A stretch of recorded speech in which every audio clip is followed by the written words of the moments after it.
You're listening to Inside of You with Michael Rosenbaum, and Ryan Chaz is in the house. Ryan. What voice was that? Oh, God. I'm annoying people already. I can't think of what the character is. I don't know. Don't you know? Just a guy trying to make sure everyone at the party's having a great time. Please. I don't know. It's a cross between William Shatner and Ace Ventura. I don't know. Yeah. Anyway, thanks for listening. Thanks for making this podcast yours. If you're here for Heather Graham, all I ask is if you like the interview and you're like, wow, this guy doesn't suck, please follow us and support us and listen to us and subscribe. That's it. At Inside of You Podcast on Facebook and Instagram, at Inside of You Pod on the Twitter or X, X as it's called. So I hope you'll enjoy that. A few things before we get started. I've got this puppy fresh product here. It's online. You can get it on Amazon. It's my picture with my two doggies, and you just put a capful in your dog's bowl, and their breath is a lot better. I use it every day. No brushing. It's a dental rinse. Just add your dog's water, and it's tasteless, odorless. They'll never know, and they'll have better breath. And last but not least, my new book, The Talented Farter. It is out. Please get one of these. It's a sound book, and it's wonderfully illustrated, and it's about a boy whose only talent is farting. And this is him on the 4th of July because the fireworks fizzled and didn't work, so he created his own fireworks, and, well, this is what happens. See how they sound like fireworks? He could make his butt sound like anything. It's pretty amazing. The Talented Farter. Get it while supplies last. I love the book, and I hope everyone else will. I think that's about it. Go to my Instagram, at the Michael Rosenbaum, Linktree for cameos and all that stuff, and cons and all that jazz. The Inside of You online store is available with a lot of Smallville merch, lunch boxes, Lexmas scripts, and other cool stuff. Without further ado, let's get inside of the very lovely. I've wanted to get her here for so long, so many years, and that's not a lie. I did a movie with her, and nobody saw that movie, but we had a great scene together, and she's awesome. And let's get inside of Heather Graham. It's my point of view. You're listening to Inside of You with Michael Rosenbaum.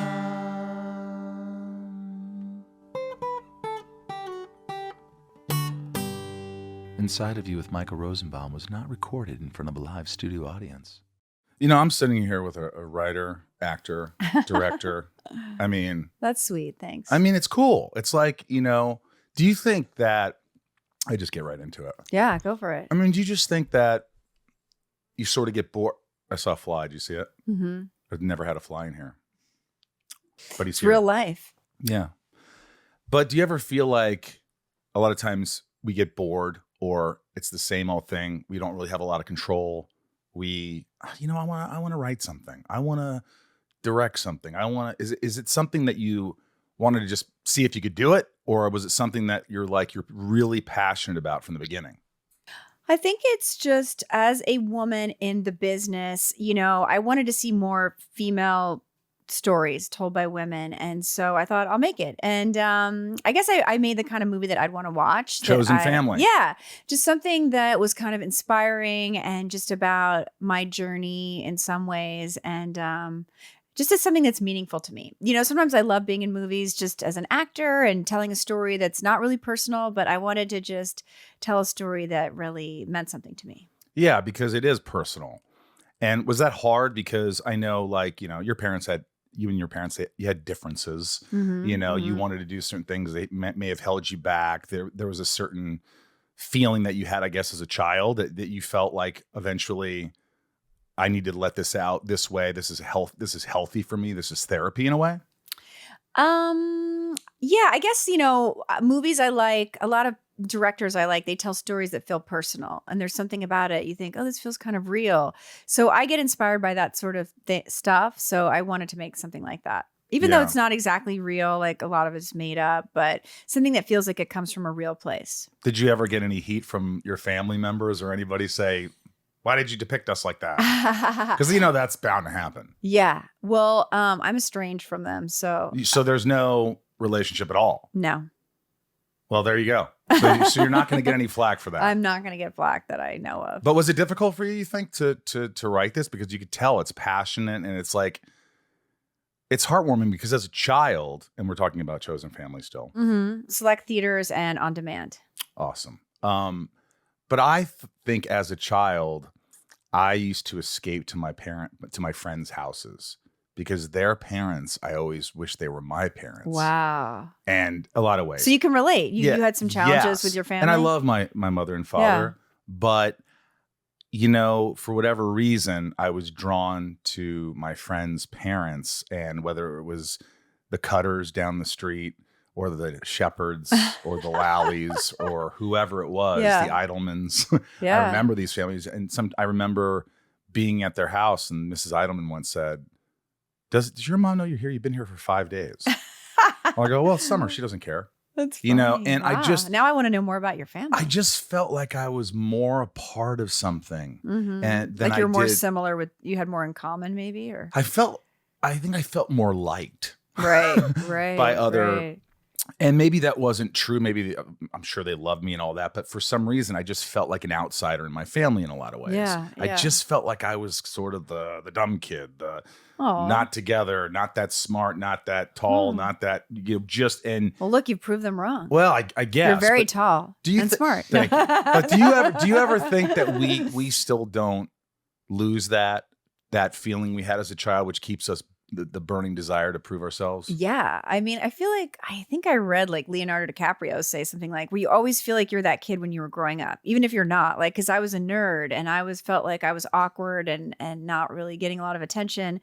There's always that part of you that always still feels like that, even if your life isn't like that. Yeah. Well, you say you were a nerd. I can't imagine you being a nerd. I should give you a photo.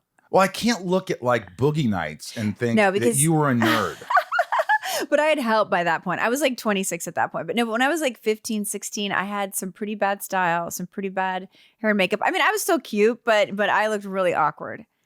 Really? I'll send you some photos Please if you want to put it on your. Yeah. I mean, look, I still was like a cutie, but I look really, you could totally see the nerdiness for sure. Well, people assume. I had a mullet. You did. It was like a short, and then little pieces came down and I curled them. I had some very bad hair styles and also very bad clothing. My senior year, from my senior picture, my friend Tom called me Spock. He said, you look like Spock. Like Spock took his senior picture. But people love Spock. That's not so bad. Well, I mean, I'd rather not be called Spock, but you're smart. Like people assume.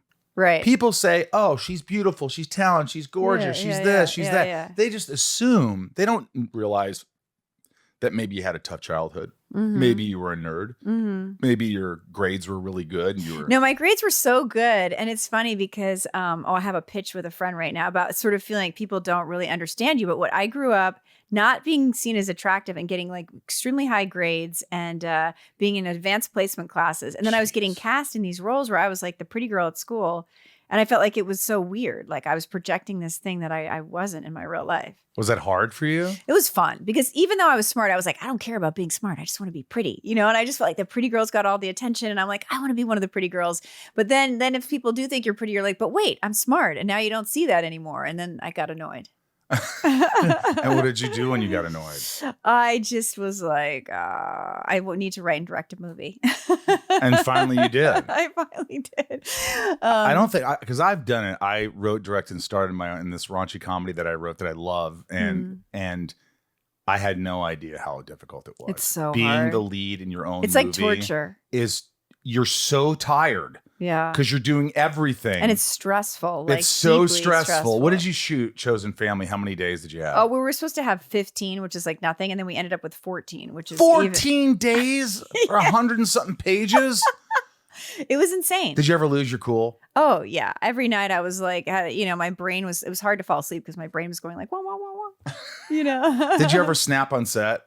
What the fuck are we doing? Not as much just yelling at people, more like inside, like, ugh, we need to go again. We didn't get that. I mean, more like I was flipping out on the inside than like screaming at people. Do you feel like it's difficult like you don't want everybody to think it's all about you. So in the beginning, you're kind of getting focused on everybody else's takes. And somebody say, hey, Heather, you're the lead in the movie. You have to give yourself Well, time. luckily, my best friend, Michael Nichols, he's actually was a producer on the movie. And he would watch some of the takes that I was in so that he could, give me like, oh, you need another take or things like that. And one of the characters actually is based on him, the character that Thomas Lennon plays of just like her best friend. He's so funny. I love and he's so him. dry. I know, he's so dry. Yeah, I've known him a long time. We used to go bowling together. I love him. I mean, he supported me. He's acted in 2 films that I directed where, we did not have a big budget. And he's such a huge, successful guy. And he's such a smart writer and actor. And I'm so grateful he was in it. Did you let him improvise? I felt like he improvised. Of course, yes. Yeah, how could you hire him and then not let him improvise? You'd have to be an idiot, right? That's what I noticed. There were some scenes where I was just like, oh, this is Tom. I like this. I know. I wanted. There's so much more. But it felt real. It felt I wanted real. to leave in, but then I didn't always get the last cut. But he's so funny. What would you have changed, if anything, about the process, or what would you have done said to yourself before you started filming? Well, some of the people, there were a few people I was working with that maybe weren't on the same page. We maybe just weren't the right match. But I think just to stress less, because at the end of the day, there's some things in your control. There's some things that aren't. You just do the best you can. And then just like, don't freak out. I feel like the more I do it, I'm just like, I just have to relax more. That's my goal in life, is to relax. Can you sleep while you're directing those nights? No, it's terrible. You don't even sleep? No, I did. Whatever. I took melatonin or whatever. Trazodone. Yeah. Have you ever taken that? I love Trazodone. I'm not telling anybody to take it. I personally need it because my mind doesn't shut off. No, I have to tell you that my friends take it and they're like, you should try it. And the whole time I was shooting, actually, I don't take it every night, but I took it while I was shooting because I could not fall asleep. That is the best. How did you figure that out? Because my friend has sleeping problems and they're like, hey, there's, They said it's non-addictive. Is that true? They say, look, here's the thing. Here's the thing. They say non-addictive. Can we say shit on this? That is a good shit. It's like that. We sound like drug addicts. I can't believe that you said Trazodone, because I'm like, no one will know what this is, so I'm not going to say it. But while I was shooting, you were going to say Trazodone. Yeah, I was. So you saw the final cut. Yeah. Of this movie, and it's your movie. Yeah. Yeah. You wrote, directed it, so you acted in it. You didn't get the final call? I didn't get final cut. No. In fact, there was someone involved that took a lot of onus out of it that, started making decisions that was super frustrating. That wasn't even the financier. And, but no, I didn't get it. The final, there was a few things I really wanted to change and I wasn't able to, but I guess at the end of the day, you can't control what you can't control, But you loved it. No, I'm proud of it. Yeah. Were you have an influence on the music? I did have some influence, not total, but it's sort of like everything is like a partial influence. Yeah, right. Yeah, it's like, this is my idea, or I heard this song. Could we get this song? On a movie like that, you don't have a lot of money, budget, right. So you're like, okay, I get some music. To like the music you have is. I can't believe. It looks like a real movie. Does it's a real movie for 14 days of shooting. I thought you were going to say like 30. No. Honestly, to direct an independent movie, you're just basically begging people to do things for less than they normally get paid. You're just like, please, can I please have this location? And will you please do this movie? Even though you're you're just begging people. You're begging people. What I liked about it is it doesn't really hit you over the head. And at the end, I was surprised. I won't say anything, but the decision that's made. Yeah. I teared up a little bit because it was just that sort of idea of everything's going to be okay if I just go with my heart. Yeah. Sort of thing. Yeah, it's not exactly a romantic comedy, but you think it is, but then it's not totally. So I like that it's a feel good movie, but not in exactly the way you think it's going to be. Yeah. Yeah. Inside of You is brought to you by JCPenney. Ryan. The fall is here. Wow. And JCPenney has fashion for literally everyone. That's right, folks. Fashion for everyone. You can go to JCPenney or shop online. But look, I know a lot of times, JC, we'll get into the brands. They have so many great brands, but a lot of times I wear sweatpants on this show. In fact, I'm wearing them now, and a t-shirt. But when I go out, I want to look sharp. I want to be trendy. I want to be cool. I want to feel good about myself, more importantly. And that's what happens when I go to JCPenney. JCPenney really covers it all in terms of fashion. You get the biggest brand names in fashion all in the same place. JCPenney really covers it all in terms of fashion. I mean, I can get the biggest brand names in fashion all in the same place. Liz Claiborne, Stafford, Ryegrass, Worthington, SJB, Arizona, so much more. Women's and men's trousers, sweaters, denim. It's just endless. You can also explore JCPenney Beauty and find your favorite beauty brands too, or discover new ones to add to your fall beauty routine. It's all here at JCPenney. Shop JCPenney or go to JCPenney online. JCPenney, make it count. Do you love this business? I do. I mean, it's kind of like, it almost feels like you're addicted to drugs, but you're addicted to this entertainment business. Because sometimes it drives you crazy. You're just like, I can't believe like how like hard this is sometimes. But then other times you're like, this is like the best like thing that's ever happened. Like I'm doing this job I love. I don't have to work all the time. I can work sometimes, but you kind of never know when your next job is. And that can be scary, but it also is great. You don't have to go to an office every day. I had no idea you were on Swingers because I haven't seen it for so long. And it wasn't a big role, right? Yeah. But it was an important role. Yeah. Yeah. And you auditioned for it? No, I knew Jon Favreau because we had worked together. And this was before he became the huge director he is today. And no, he just offered it to me. See, I love offers, don't you? Offers are the best. No, it was cool because he was a really good swing dancer. And he would take me to the Derby before we shot and he would teach me how to swing dance. And we would just like dance so hard and I'd be drenched in sweat. And then he would drive me home. He had this cool like retro convertible. And I got really sick because every night sweating and then driving home and it was whatever. And then when we shot, I was really sick, but it was amazing. Like I'm so proud to be in that movie. Did you think it was going to be that much of a success? You had no idea. No, I mean, the budget for that movie was $250,000 for the entire movie. Isn't that insane? I don't know how that's possible. It was shot on film. I know. Well, we shot in the Derby when they were open, right? So when we shot the scene where I meet John, we were in an open bar. Like none of those people are extras. And like people were just, they didn't even see us filming because we didn't have a very big crew. There was like a camera. We kind of blended into the background. Like they did that movie pretty much probably illegally. Like, you know what I mean? They didn't, I mean, they let them shoot there, but all these people were in the shot that didn't even know they were in a movie. Did you think Vince Vaughn, this guy's going to be a big star? I mean, he's super charming and charismatic, but like you never really know, You never really know. You never really know. I mean, if someone pops, but it's true, but there's charming, as you know, there's charming, charismatic people. Not everybody becomes a big star, Yeah. No, I agree with that. I mean, look, we can get into it or not get into it, but I mean, is this something that you wanted to act since you were young? Yeah. How old were you? Well, I started when I was a kid, just playing like pretend games with my friends. I got the lead in the school play of Wizard of Oz. I played Dorothy twice, like in 2 different school productions. Did you have dark hair? I had I was kind of like dirty blonde, but I was in school plays and I think I had a dream. I was like, I want to be a movie star and whatever. You thought of that young, you wanted to be a movie star? Probably more like a teenager. Or, I saw The Wizard of Oz and I was like, oh my God, I want to do what Judy Garland's doing. That looks so fun.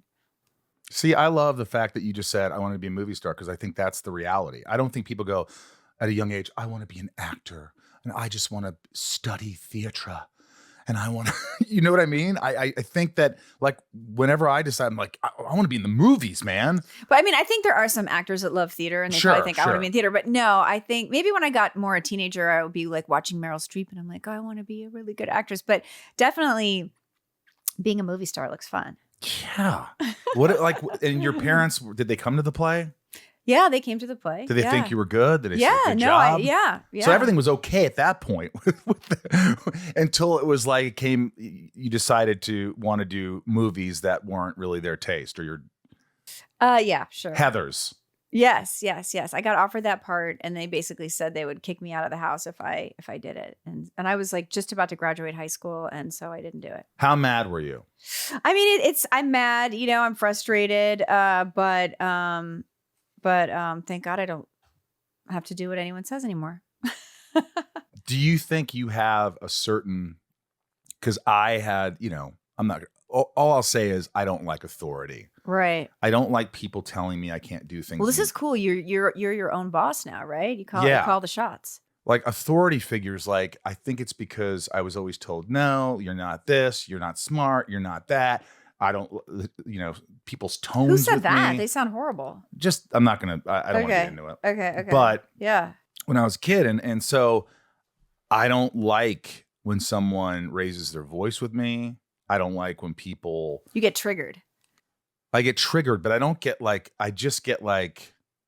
I don't like people condescending. I'm a very laid back person in that regard. Like I'm down to earth as you could be. I feel so. Condescending people are annoying. Really annoying, and people that put you down. But I don't like that. I always root for the underdog. I always root for, But anyway, it's like I think that. Do you think you have any of that where it's that authority thing, and like now it's like I'm my own boss. I'm going to make the decisions. Thank you for your input, but I have the final word. Yeah, I wish I had that much power. Usually when you make a movie, someone is giving you the money, so you don't end up with all the power. But I mean, I think I grew up and I had a pretty patriarchal family where my dad was kind of domineering. So I definitely I'm like, I don't want that, Was he loving? Did he give you unconditional love? Like, I'm proud of you, Heather. I'm really proud of you. Good for you. You're really smart. He used to be like, when you're under my roof, you have to do what I say? And I'd be like, I will never be under a man's roof. I'm going to own my own house and I'm going to own two. Right? Yeah. I understand that completely. Yeah. Like, okay, if owning the roof is what gets me to like make my own choices, then forget it. I'm going to own my own roof. I love that. So it did stick with you a little bit. It does. And the fact that I'm like, I don't want anyone to control me because they're like paying for a house, Have you ever had that with any past relationship? I think that made me like what you're saying. It kind of shapes you. I'm just like, I'm never dealing with that. I need to support myself financially. I'm not going to ever be in a situation where someone's like, I'm paying for this house, so you have to do what I say. Do you think people ever I'm sure this happens it happens with all of us. Mm-hmm. But do you think you've ever started to see someone and then realized, oh, they're just really enamored by the thought of going out with Heather Graham? They're more like, oh, look at me, as opposed to, I really like this girl. She's just a sweet girl. Did you ever like not trust something and go, I mean, I think sometimes I do have a problem trusting people, but I want to say you have a really cool voice, Michael. I was listening to your podcast before I did. You have a good voice. Did you just naturally have this voice? I guess. I don't put it on. It's just, you didn't like take like voice classes or anything. No. It's like a good deep voice. Really? Yeah. I don't really think I can't listen to myself. I don't really like listening to myself. I feel like you could do voiceovers. Do you? I do. I'm getting back into it now. Right. Like I'm doing a video game, but like, oh, wow, that's cool. I really would I wish they still did trailers for movies. Yeah. Cause I feel like you could be like, in a world. A Place of Bones in theaters now. You know what I mean? Yeah, no, you could do it. It's like James Earl Jones, but like the white version. Yeah, the white guy version of James Earl in a world. Yeah, I could do it. But you love the business. I mean, do people approach? You must get a lot of offers. I know you're going to be modest about this, but how many offers do you get, you think, a year? I'm going to say 20. Oh my God. Yeah. I mean, I do get offers, which is amazing. And then, sometimes there's things that you chase after, but it is nice to get offers. It is good. Do you turn down 90% of these offers? I do turn down. I mean, I do a lot of indies. So a lot of indies I get offered a lot of indies, independent movies. But yeah, I do turn down a bunch of stuff. Do you think your agents wouldn't tell you if there was a really cool movie, but it was just you're not getting paid shit and you're filming in like Albuquerque? I mean, they definitely try to discourage me from doing jobs a lot because they're like, you need to hold out and you need to blah, blah, blah. And, they do that for sure. So how did someone approach you about A Place of Bones? Because this is a movie that I would want to do because it's a Western. It's cool. Strong female character taking care of her daughter, and shit goes down. Yeah. I mean, I read the script. I thought it was great. My agent sent it to me. It's just, a lot of Westerns don't really have really good roles for women, but this one does, which is cool. And I just didn't know what was going to happen. It felt unique and kind of exciting. That was it. But you get to shoot guns. No, you get to shoot guns. People up. I wanted to be a badass, Well, you were. Yes, that's the thing. I wanted to be a badass in a movie and be like, don't fuck with me. And that's who you were. Yeah. It's crazy because you really became that. You were really a badass. No, I could let out my angry You think side. I'd let you have a loaded gun? Do you really think I'm that stupid?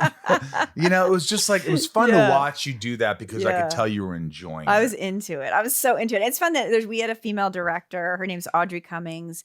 And it was just fun, like, you know, working with her, and just that role was a fun role. When does that come out?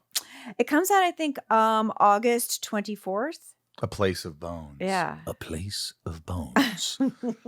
See, it sounds good. I was jealous. You know who I was? You would be good. You would have been good in it, actually. I was envious of Corin Nemec's part. Yes, you would. He was great. Yeah, he did a great job. You could tell he's like a real cowboy. He definitely has that cowboy vibe, and he's funny. He's a good sense of humor. How many days did you shoot that one? Oh my God, it was probably around the same as my movie. It was probably 14 days. So it's like 2.5 weeks? I mean, it's spread out over 3 or 4. You know, what happened was we were shooting outside and it ended up raining a lot.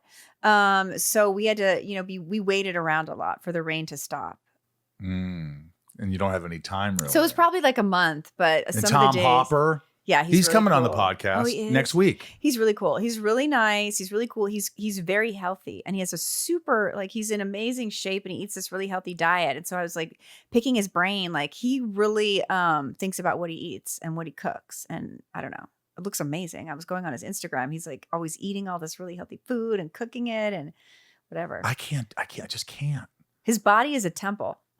No, but him and his wife, I don't know. It looks like they have like the healthiest lifestyle of anyone I've ever seen. And really? I try really hard to be healthy. What do you do for your health? Well, I try not to eat a lot of sugar. I think he doesn't eat any sugar ever, you know? Yeah, I try to stay away from sugar too. But as you drink a Coke. Slurp, slurp. No, I am stopping. I'm slowing down. Okay. It's only like 1 a day, maybe.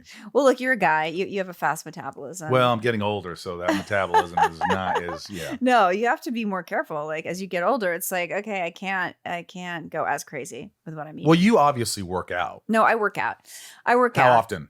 I work out 5 days a week. I do yoga 3 days, and then I do either like the gym or Pilates 2 days. Are you addicted to it?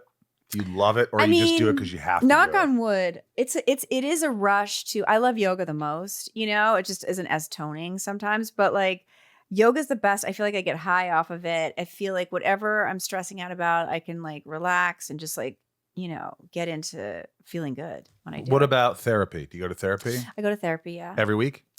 I did go every week for a long time. Now I don't necessarily go every week. I've gone to EMDR. Yes, EMDR. Yes. Changed my life. Really? Oh my gosh. Wow. I had one breakthrough that was enormous. Wow. It was an experience in my life that whenever, you know, I started talking about it, but now after EMDR, I could bring it up and it doesn't affect me as much. Wow. It's crazy. I know, that's so cool. Another thing I love is cranial sacral therapy. Have you ever tried that?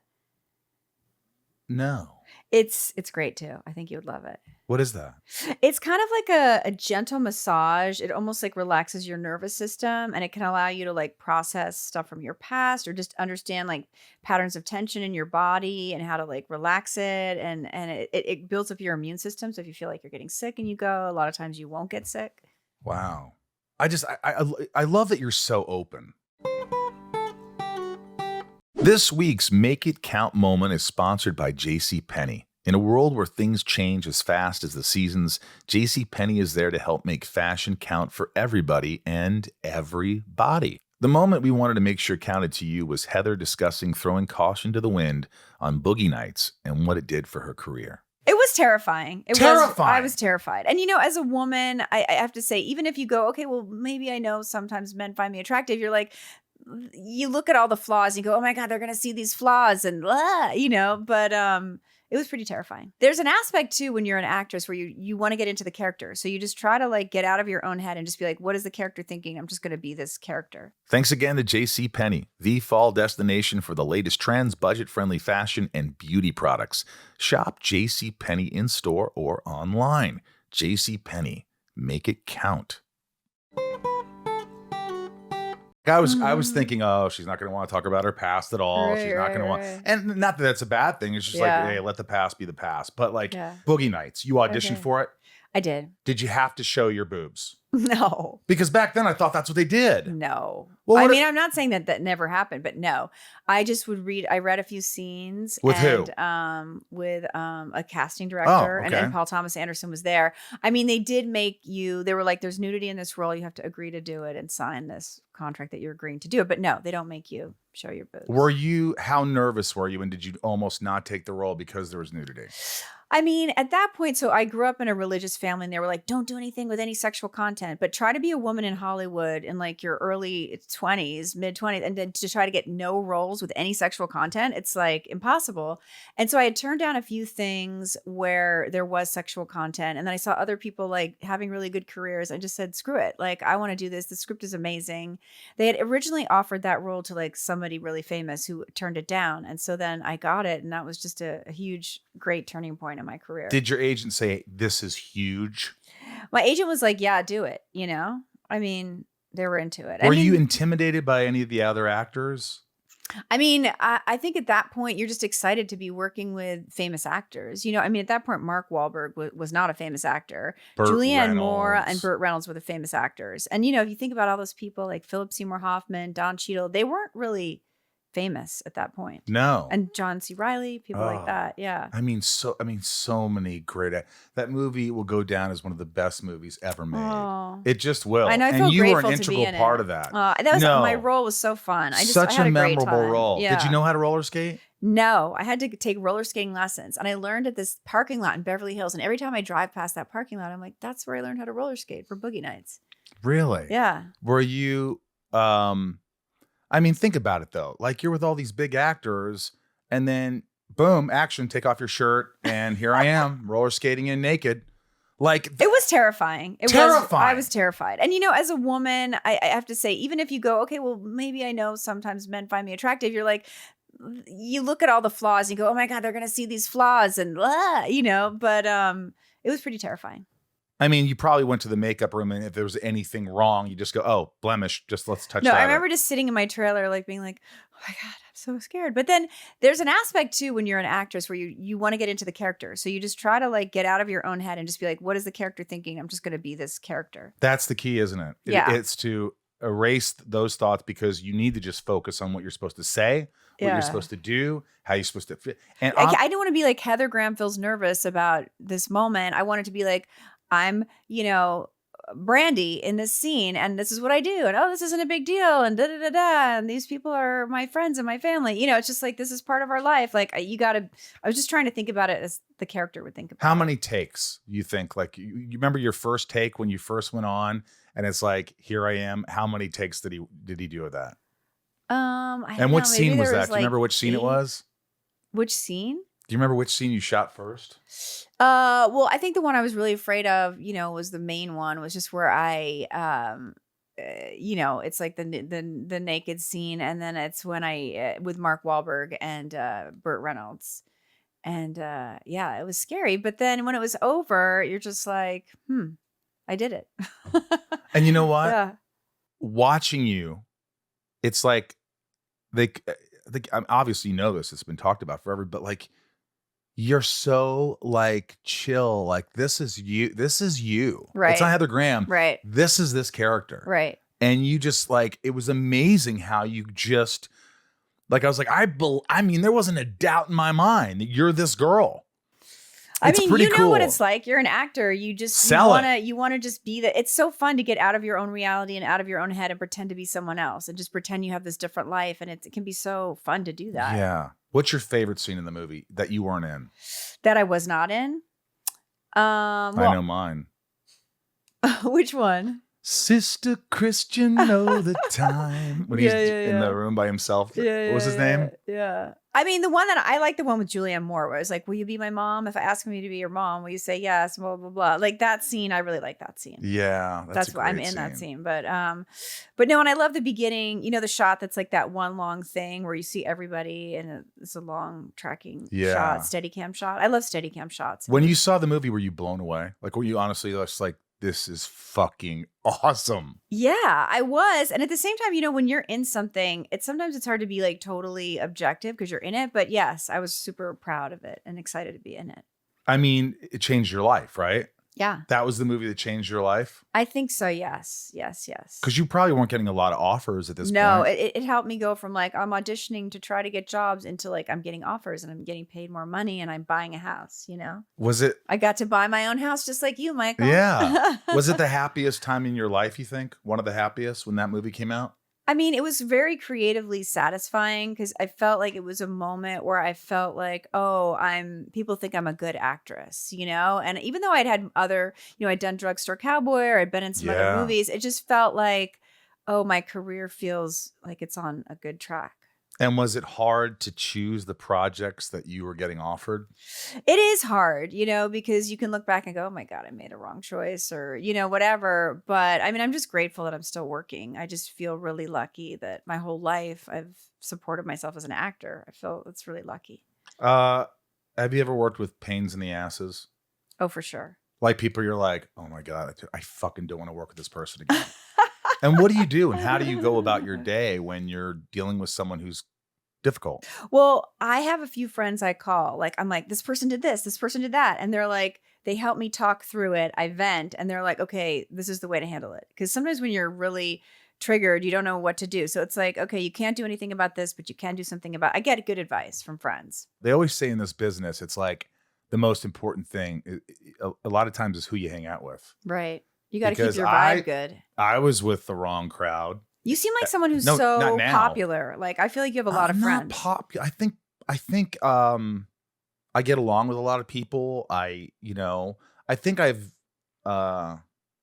developed, grown as a human being. Mm-hmm. I like this person better than I liked myself 5 years ago, 10 years ago, whatever. Right. And I think I've just grown up a little bit. I still have that kid quality. I still do stupid shit. Well, you're fun. You seem like a fun person. Yeah, I try to have fun, and I don't need much to excite me. Like having people over watching a movie or going in the backyard and just talking for hours and having a glass of wine or, going to Buca de Beppo, I know, fancy pants. Do you like fancy stuff? Do you like fancy dinners or do you are you kind of like, can you grab a burger? I like both. I mean, I really sometimes I cook, I like having friends over and cooking in my new house. And I like when people cook for me. But of course, I like going out to a nice restaurant for sure. Yeah. Do you do stupid things? Anything that's still the inner child, Heather, that we all do? Like, for instance, it could be like, I like to go miniature golf or go-karting or top golf or... Do you like Disney World? Do you do anything, or are you? That's not your kind of. I'm really into food. Highbrow, lowbrow, middlebrow. I love food. Think about food constantly. Like if we're having breakfast, I'm like, what are we having for lunch? If we're having lunch, I'm like, what are we having for dinner? And I plan it in my head, and I get excited about it. I get very excited about food. What do you get besides food? What is it that excites you? Like a good script, a good a good script. My friends, I like nature. I'm like the ocean. Like I love the ocean. I like being around the ocean and looking at the ocean. I could sit on a chair reading a book, looking at the ocean for like 7 hours. Do you think people? Because you went to UCLA. Mm-hmm. How long? I went for 3 years. It was a little bit challenging because I was getting acting roles and I was making money. So I was torn between like, do I want? This was at a time where I didn't have my own computer. So I had to go to the computer lab of the college and write my essays from the computer lab. I'm like, okay, do I want to be in this computer lab or do I want to be acting in movies with movie stars? So it was a little bit, I didn't graduate. And you just one day say that's it? I just was like, I want to focus on my acting career. Really going to college doesn't really affect the work that I get as an actor. Though now looking back, I wish I would have learned more how to edit and do certain other parts of the process. You're doing it now. I'm doing it now. I took like an editing. I took a cinematography class. But no, I was an English major because I just love reading. So that was my main thing I was. What would be the next movie you'd want to direct? What kind of movie? I like dark comedies. I liked a movie that has an underlying kind of social message or commentary, but hopefully is kind of fun to watch in some way. So maybe I was thinking of writing something that was like either a superhero movie. I kind of want to write maybe a revenge story, like some woman getting some kind of revenge. Yeah. Yeah. That could be good. If you do it the right way in a unique way. Yeah. I like that. Or like someone having special powers and being in these bad situations, but getting out of them. Would you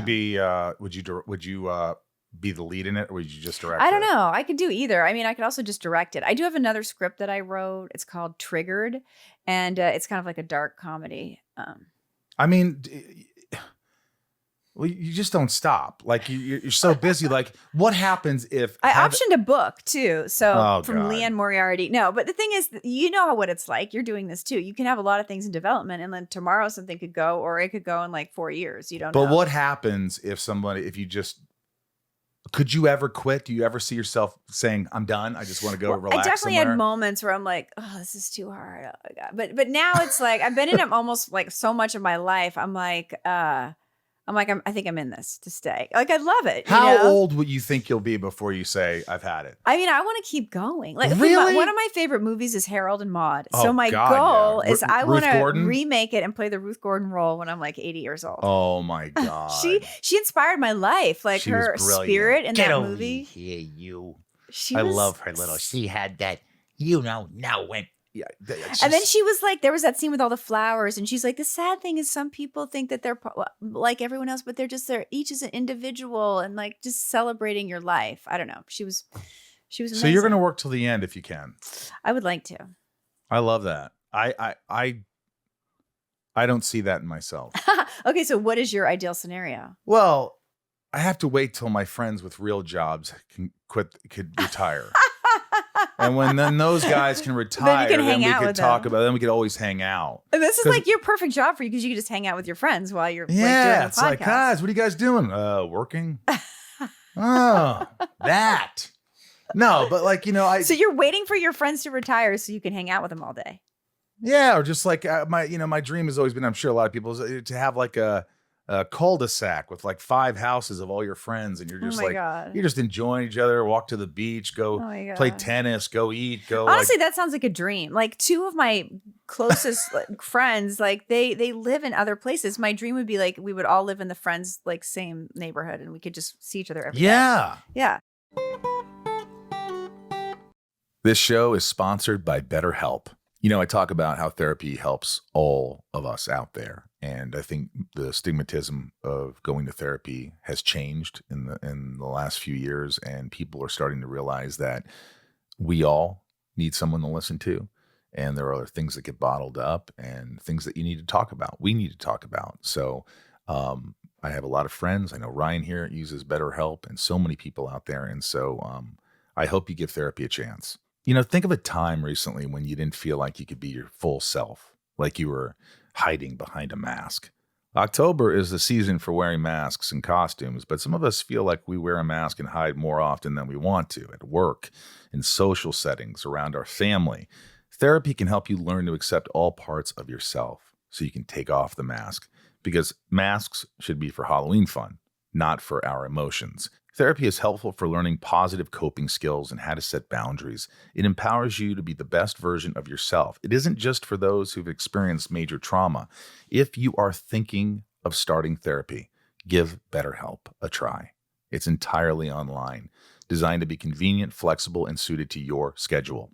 Just fill out a brief questionnaire to get matched with a licensed therapist and switch therapists anytime for no additional charge. If you don't like your therapist, switch them. It's easy. I know people think about that a lot. Like, what do I do? It's easy. Visit BetterHelp.com/inside today to get 10% off your first month.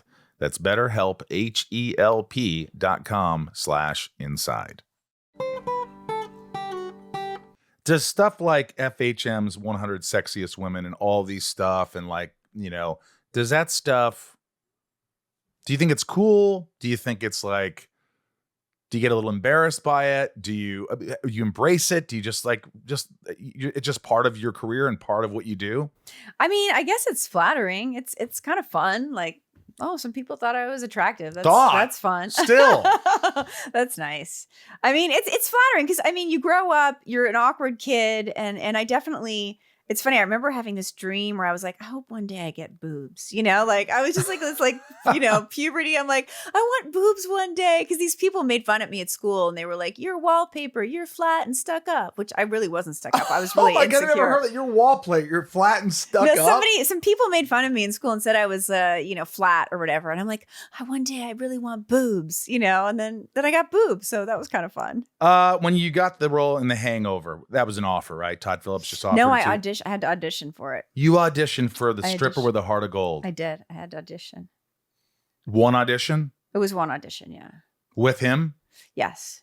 And you nailed it, obviously. I got it from the audition. Yeah. I mean, how many blockbuster movies can you do? It is pretty awesome to be in sort of like an iconic comedy movie like that. And it's cool because at the time, you know, like Zach and Bradley weren't as famous. No. It was really just Ed that Ed Helms that was like kind of known, that was known from The Office. So were they fun? Yeah, they're funny. They're fun. It was cool. It was fun. I mean, that was during it was like a writer's strike at that time. So it was really fun. What about Sex in the City? I mean, people talk about that was, you know, there was a lot of friction on that set. Was someone as a guest star that you came on? Did you see anything that was like, it's a little volatile, or I could see that people don't like each other? I mean, I never was on the set enough to really feel that. I was only ever worked with Sarah Jessica Parker and Willie Garson. So I didn't feel any tension, but I was obsessed with that show. So literally I still watch it today. I'm obsessed. So I want them all to like each other so badly. You've heard that too. Everybody's heard Of course. That. Were you nervous being on a show that you loved? I mean, I had such a small part that I wasn't nervous, but I guess, you know, when you meet your idols, you're just like, oh, I hope you're nice. But Sarah Jessica Parker was really sweet. And I was complaining about my high heels being uncomfortable. And she got me a massage certificate to get like a foot massage. What? I mean, that's above and beyond. Like, I think I'm a nice person, but I've never done anything like that. No, like, that is never generous. and of course, Austin Powers. I got to mention Austin Powers. You auditioned for that? No, that was at a point where it was right after, you know, Boogie Nights came out. I got an offer. I think I maybe met with them. I think I went into met with Mike Myers? I think I met with Mike and Jay, and they just offered it to me. Were you ecstatic?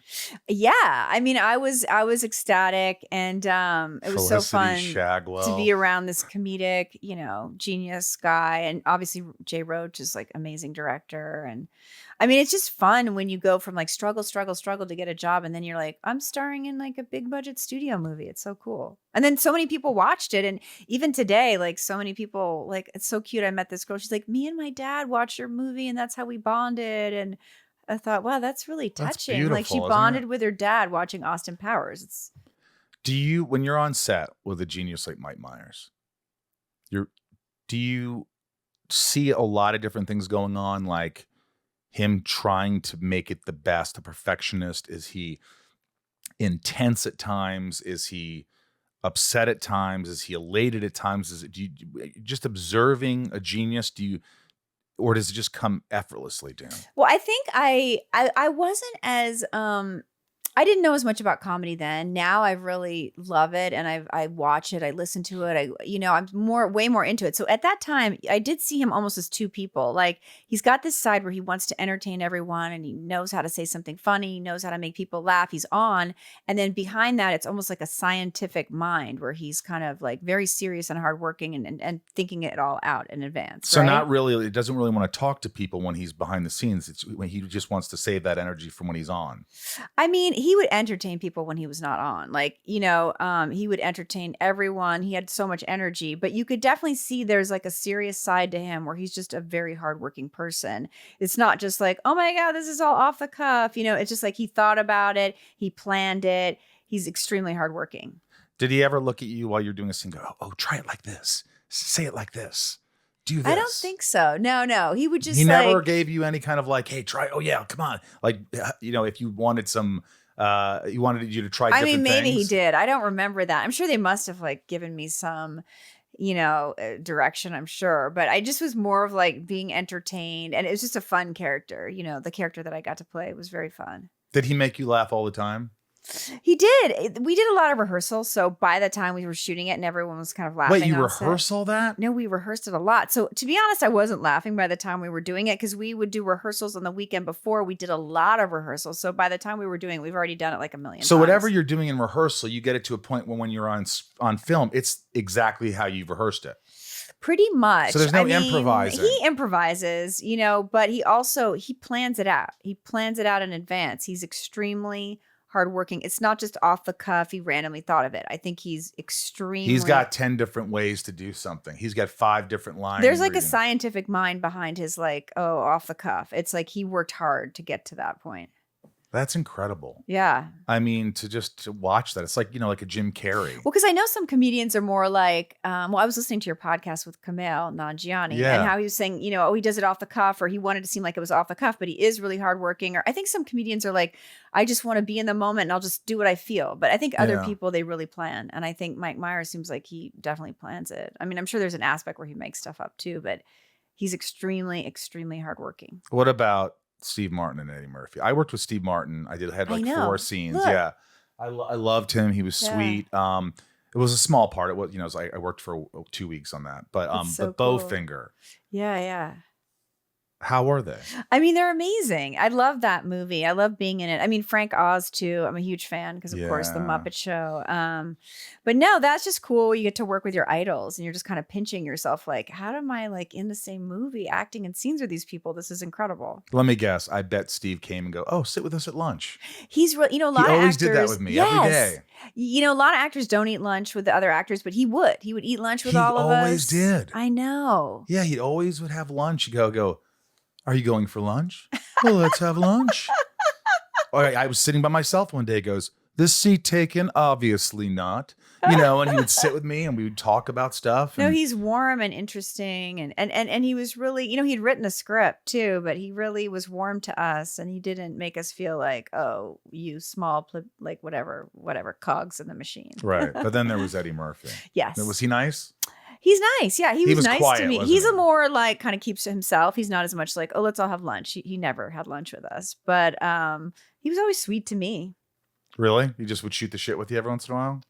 I mean, he's friendly. He's more like he stays in his trailer. When he works, he comes. When he's done, he leaves. He's a lot more like, I'm professional. But when we would hang out and be in scenes together, he was super nice. Oh, I mean, you've worked with so many other big stars. So you don't get starstruck anymore. No, I do. I still get totally. Who would make you? You worked with Johnny Depp. Oh, well, I mean, I love actors. Even if they're younger than me and up and coming, I'll just get super starstruck by their talent, I mean. Don't you? I get starstruck. I mean. Yeah. I don't get starstruck like I used to get starstruck. I think because it's like, I don't know, there's.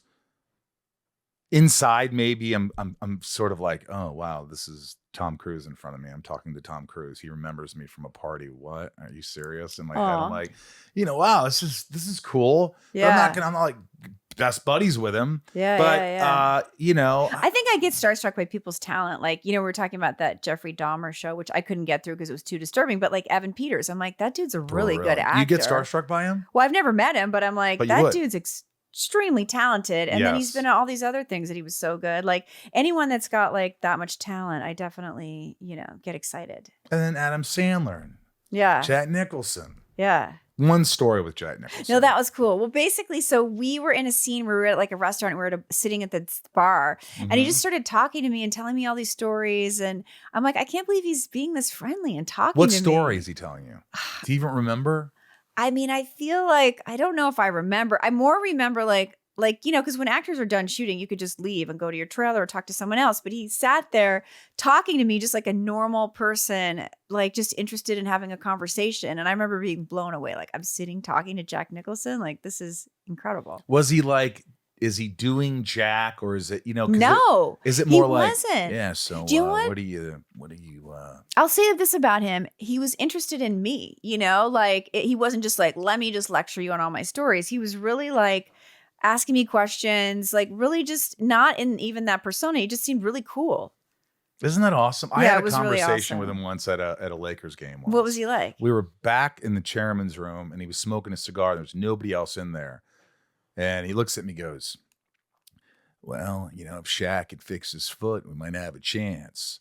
And I go, yeah, and I'm talking, I'm like, Kobe, and we're just talking basketball. That's the thing. It's he's an icon, but he didn't act like, well, I'm such an icon, so let me lecture you on Hollywood or tell you about my life. He was more like, let's have a talk about something interesting. Yeah. I want to know about you, or let's talk about life. Or he really was just the super interesting person that was very generous. Did you have any idea you'd be where you are now?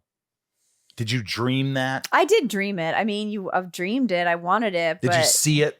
I saw it. I did see it. Do you see? I think that's the key. We were just talking about that. Yeah. But if you see something, Yeah. if you really see it, Yeah. then you believe it. Yeah. So you got to see it. You got to say, I am going to do this. Yeah. I am going to fucking surprise everyone. Right? I mean, I guess you have to on some level believe it, though. I don't know. Are there people that didn't believe it and they got there? I don't know. You've interviewed them. What do you think? There's a lot of people that I never believe. No one can believe it. Right. Not even them. Right. I mean, there are people. No, out but there. I think there's moments where you feel confident you can believe it, and there's moments where you're like, I don't know, like, how did I get here? For sure. Did your parents ever try to reach out to you? They do, yes. Still. I mean, I changed my phone number. Yeah, they've occasionally tried to reach out. Is it hard still when you get messages? I think for a while, I was confused, and then I realized like I have really legitimate reasons for not talking to them that are fair, Yeah, you just this is my life. This is what I. It's like if do. you're gonna treat me like that, then you may not have a relationship with me, So that's your choice. It's not mine. Have they said, "Oh, but I'll change"? And No, they blame everything on me. They have no responsibility for anything they've ever done. They always just pass the buck. That's sort of narcissism, I think, maybe, and I know what that is from experience. This is called Shit Talking with Heather Graham. This is rapid fire. Fans ask you questions. Okay. This is fun. Go to patreon.com/inside you support the podcast. Love you. Jessica B, if someone were to give you a box containing everything you've lost in your life, what's the first thing you'd look for and why? Self-esteem. No, that's just a joke. The first thing I'd look for, I think having self-esteem is the most important thing, which I have a lot of the time, but sometimes I lose it. So isn't that something how I need to get it back? Isn't that crazy how we could be so confident sometimes you're like, oh my God, I'm fucking devouring this scene, or I'm so, and then 1 minute you're like, I know we acted together. That was fun. Yeah. But I'm like, how does that happen? Well, I think probably everyone's like that. I don't know. Is there anyone that's confident like 100% of the time and never has any moment of insecurity? I think everybody has insecurity. I think everybody out there. I think Jack Nicholson. Yeah. There's been times on set where he's There's like, got to be, right? Can't get it. Fucking can't get it. But I think the most important thing is having the self-esteem, because anything else can get taken away. But if you feel good inside yourself, it's the most important. Yeah. Still can't get it. You cannot handle the truth. No, that's not it. Okay, here we go. Raj, tell me about a project where you felt the director went above and beyond to make it a positive experience for you. Well, I mean, working on Boogie Nights was fun. Like Paul Thomas Anderson is really passionate. I mean, working with Audrey on Place of Bones, it's just fun having a badass woman wanting to tell a story that has a badass female character. That's really fun. And then just being my own director is pretty cool.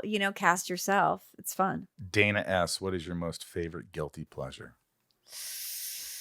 Well, I like chocolate and peanut butter mixed together. Me too. Like a Reese's peanut butter cup. Oh, yeah. But so in the morning, sometimes I make oatmeal and I put peanut butter in it and cacao nibs. So it's like a little bit of like a peanut butter chocolate cookie. Nikki L. Now, my friend Greg Beeman directed this. Do you have any memorable stories working with the Coreys on License to Drive or Greg Beeman, my friend? Oh my God. Okay, yeah, Greg we saw the show Beeman. together and he directed Smallville's. And I know. He gave me my first role in a movie. Thank you, Greg. I really appreciate it. I think your wife told you to cast me. So Deirdre. Yeah, Deirdre helped me get my first job.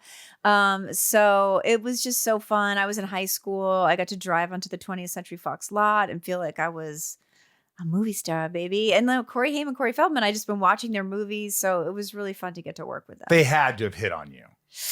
I actually had a crush on Corey Haim, and he was dating Lala Zappa. They were like together, and they were all kind of wild. Like I think I'm not sure, but I think they were doing drugs. Yeah. I was very sheltered. I barely drank, so I was just like, wow, and I mean, Corey Feldman might have hit on me a little bit. That's all right. I mean, it's a movie set. People Yeah. No, he's flirt. a nice guy. I occasionally still talk to him. He's a cool guy. But Greg had a great energy, didn't he? Yeah, he's awesome. Very enthusiastic. Yeah, we're gonna do this, and No, all he's right, awesome. everybody. He was so probably doing cool. drugs too at that time. Oh, really? Okay. I think so because he doesn't do anymore, but maybe he wasn't. I don't know. Niko P says, "Can you explain transcendental meditation and how it helps?" And you're amazing, by the way. Oh, that is so cute. Well, basically, it's just that you can always find a calm place inside yourself, peaceful place that feels good. And it's something when you're meditating, sometimes your mind is wandering, sometimes you feel like this total peace, stillness, and other times, you feel nothing. But it's just remembering that you always have that inside you. I love it. Leanne, what is the one thing you can't live without? Sleep. I love sleeping. If I don't get sleep, I am not fun to be around. Do you have a temper? I'm not like angry, like yelling. Easily but annoyed. I can be cranky and irritable, but I'm not like some kind of like rager, but I can definitely be annoying. All right. So Chosen Family's coming out October 4th. Mm-hmm. And you wrote, directed, starred in it. You should see this because it's poignant, and I think a lot of people will feel what you felt. And Good. You think you can relate? Yes. Yeah. I fucking could. Okay. I was surprised I could relate. Yeah, I was like yeah. at the Good. end, I'm I was glad like, that a man can relate I was to like, it too. Yeah. oh wow. It was really cool. I think people should see it. And A Place of Bones. It's awesome because I guess it's sort of like it's good to see a Western with a strong female lead who just kicks ass.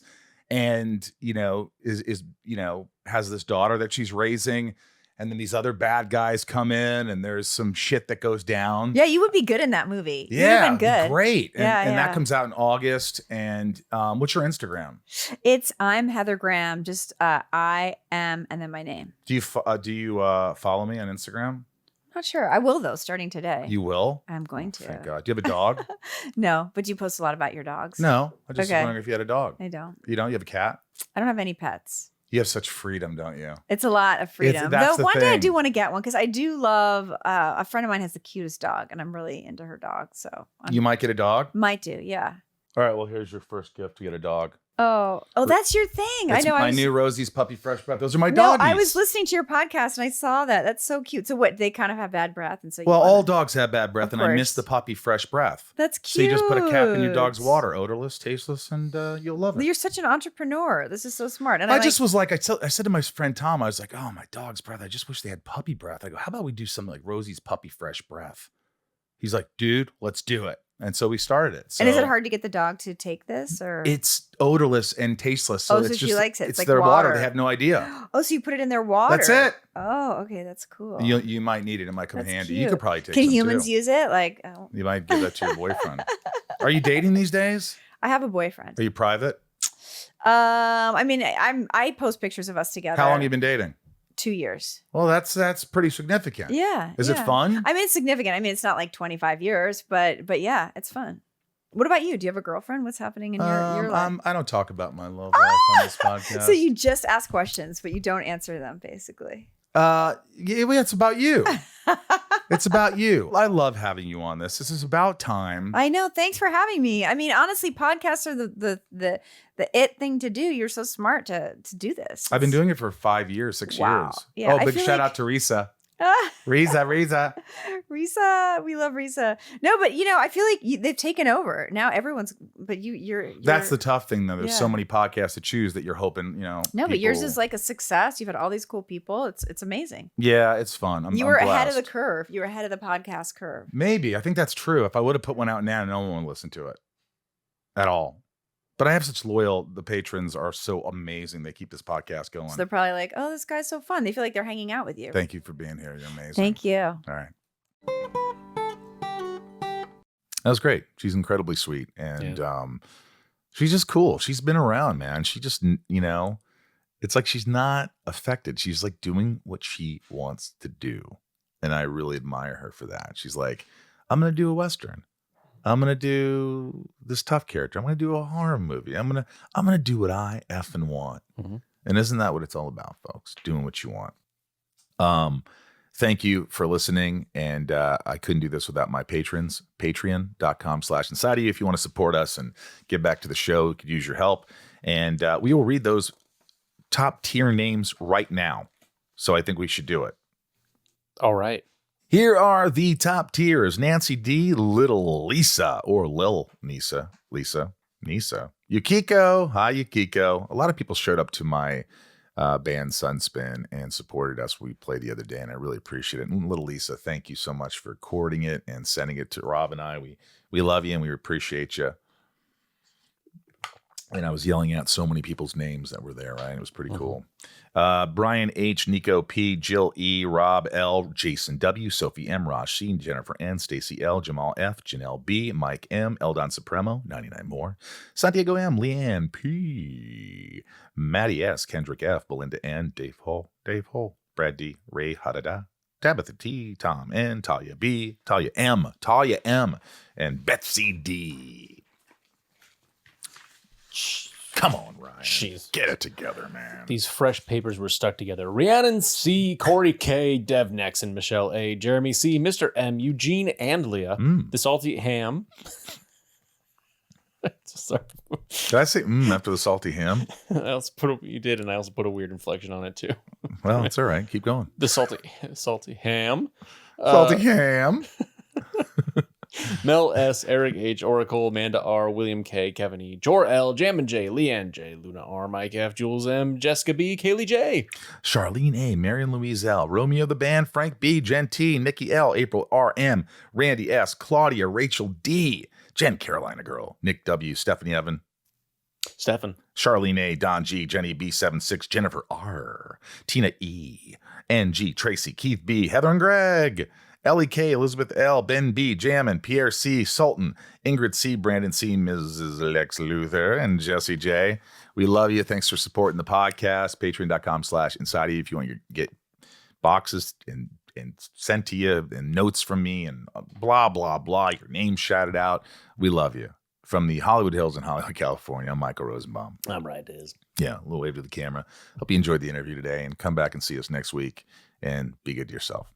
We'll see you.